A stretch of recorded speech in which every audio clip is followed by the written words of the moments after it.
अस्सलाम वालेकुम dear students. आज हमारा topic second year chapter number 1 electrostatic है और इंशाल्लाह हम इलेक्ट्रोस्टैटिक की डेफिनेशन को बड़ा डीपली डिस्कस करेंगे कि इलेक्ट्रोस्टैटिक होती क्या है, इससे आपके पास एंट्री टेस्ट के एमसीक्यूज कैसे आ सकते हैं और आप लोग इनको सॉल्व के लिए कौन कौन सी ट्रिक्स लगा सकते हैं। आज हम लोग इंशाल्लाह सेकंड ईयर भी साथ साथ स्टार्ट करने जा रहे हैं। So first topic in second year physics is electrostatics. Let's define the term electrostatic. आपको यहाँ पे ये चीज देखें, जो वर्ड यहाँ पे है द वर्ड इलेक्ट्रो हेयर, ये रिप्रेजेंट करेगा चार्जेस को। इसका मतलब ये चीज हुई the word electro and physics, ये रिप्रेजेंट करता है किसी भी चार्ज को। And you are well familiar with the word static, और स्टैटिक का मतलब होता है चार्ज आपके रेस्ट में होंगे।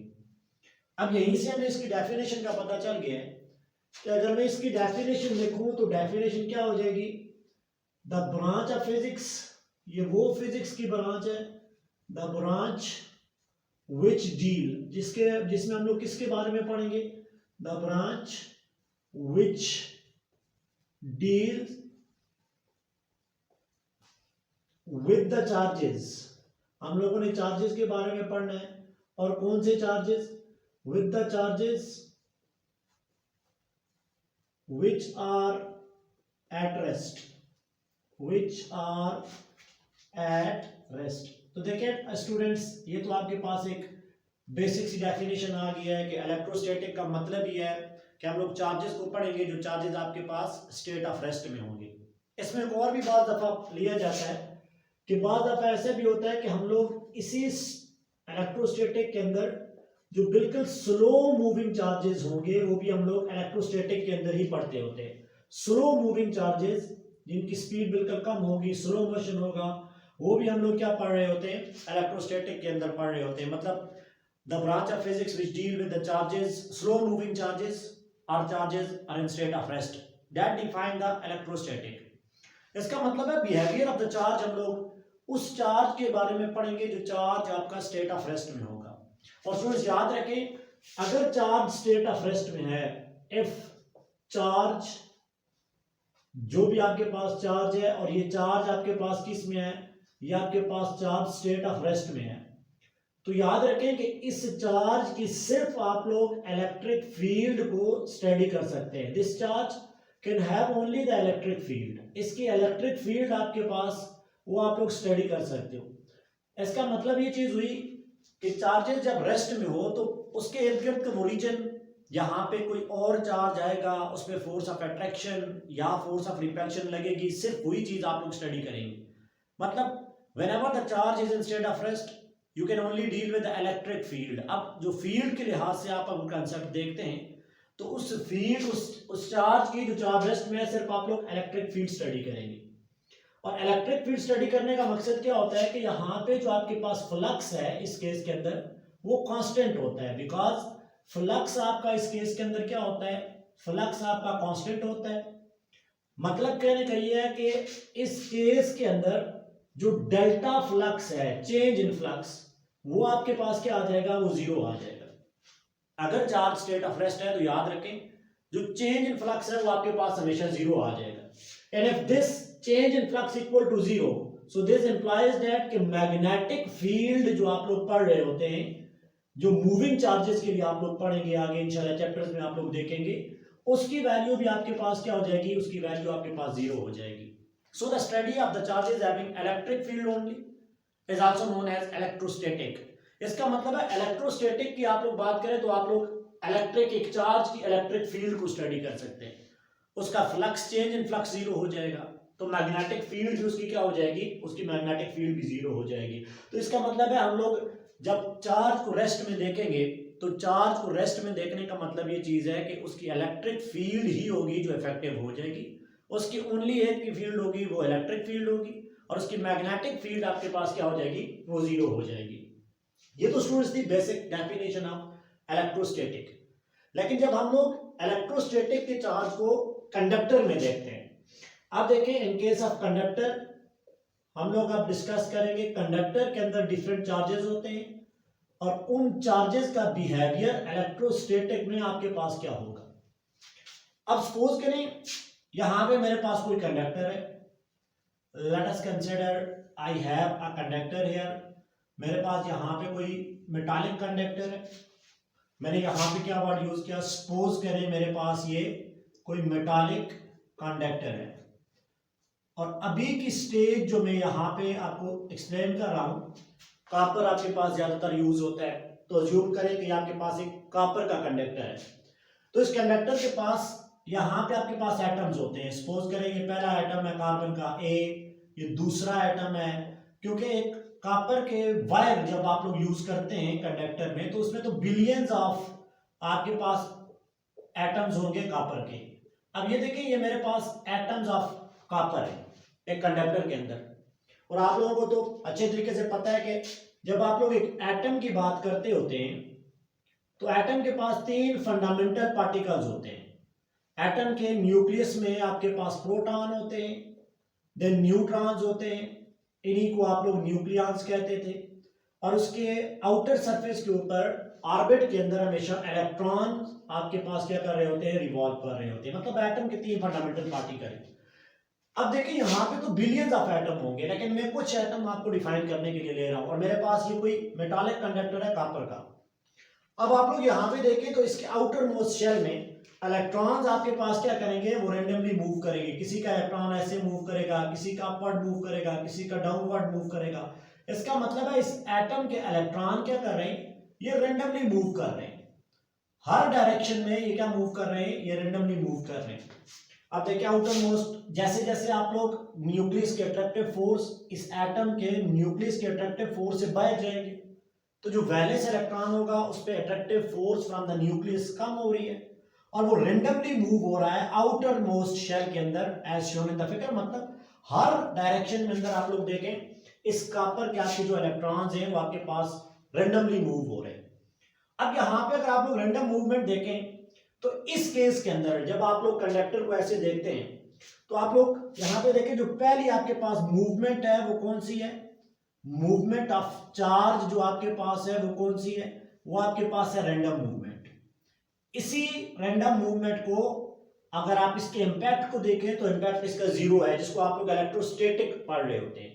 इसका मतलब है इनसाइड कंडक्टर, मैं इस कंडक्टर के इनसाइड अगर आपके पास बात करूं तो यहां पे जो इलेक्ट्रोस्टैटिक फील्ड है, इलेक्ट्रोस्टैटिक फील्ड, उसकी वैल्यू आपके पास क्या है, उसकी वैल्यू आपके पास है 0। हर डायरेक्शन में तो चार्ज आपके पास मूव हो रहा है। Electrostatic field because of all these charges ये आपके पास क्या है, इनसाइड द कंडक्टर, ये आपके पास क्या है, ये 0 है।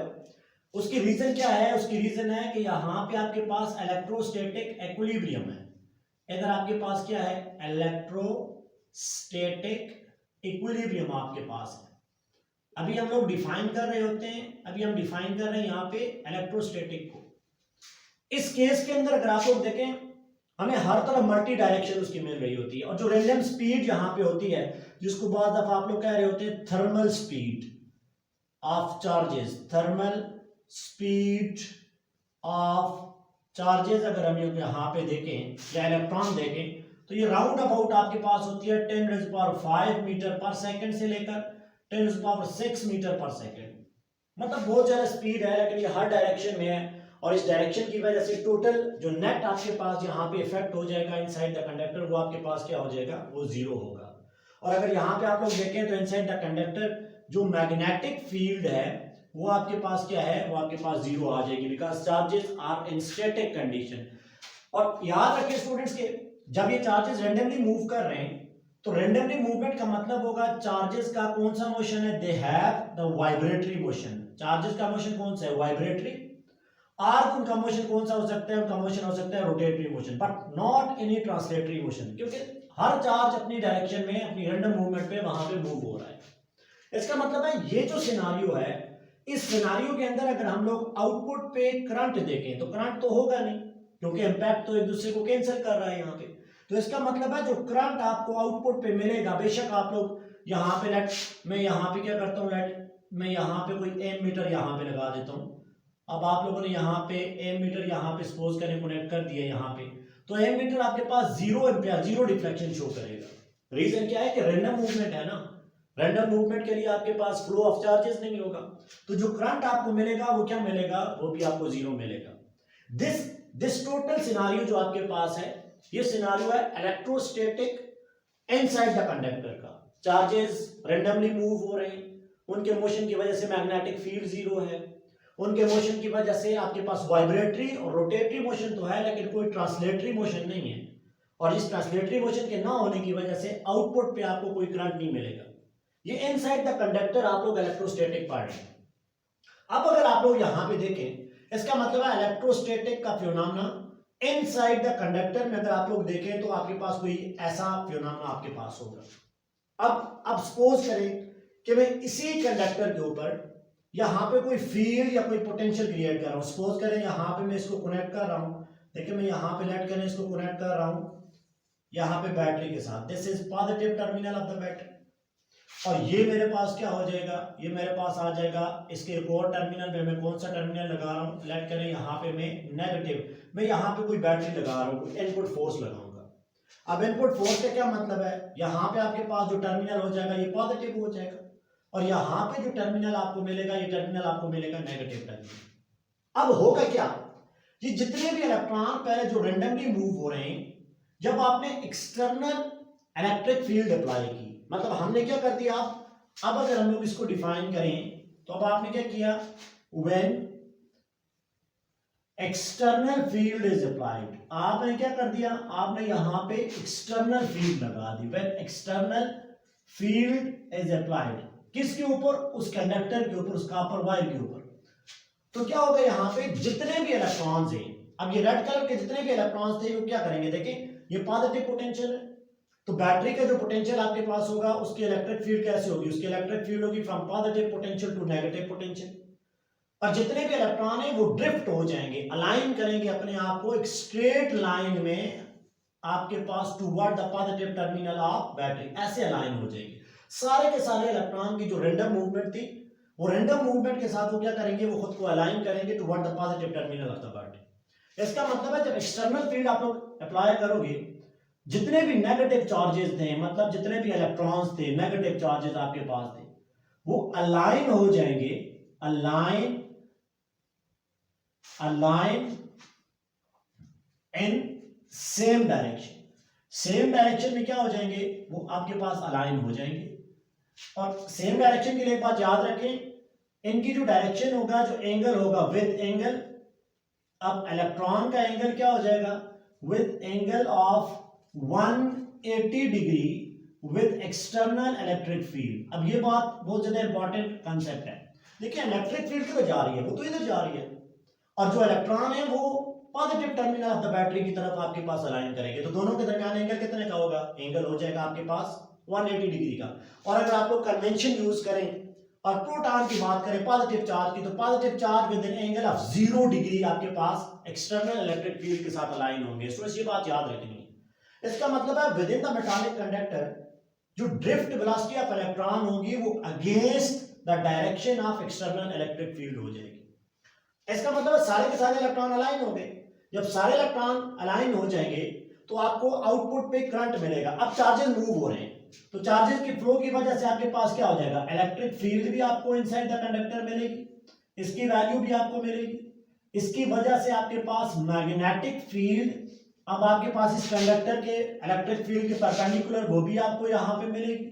और अगर आप लोग अब एमीटर कनेक्ट करें तो अब आपको यहाँ पे क्या मिलेगा, आई आउटपुट पे आपको कोई करंट की वैल्यू भी मिल जाएगी। Now this branch of physics is known as current electricity. हम कंडक्टर के अगेंस्ट फील्ड लगा रहे हैं, तो फील्ड लगाने से हुआ क्या, फील्ड लगाने से जितने भी इलेक्ट्रॉन्स थे उन्होंने खुद को अलाइन किया, अलाइन करने के बाद आपको वो सेम ड्रिफ्ट वेलोसिटी की वैल्यू दे देंगे। मतलब ये जितने भी इलेक्ट्रॉन है ये मूव करेंगे ड्रिफ्ट वेलोसिटी के साथ, मिनिमम एवरेज वेलोसिटी आप लोग करंट इलेक्ट्रिसिटी में भी पढ़ेंगे। और इसकी वैल्यू आपके पास होती है 10⁻³ मीटर पर सेकंड से लेकर 10⁻⁵ मीटर पर सेकंड, ज्यादातर -3 ली जाती है। इसके साथ वो अलाइन होंगे और आपको आउटपुट पे कोई करंट मिल जाएगा।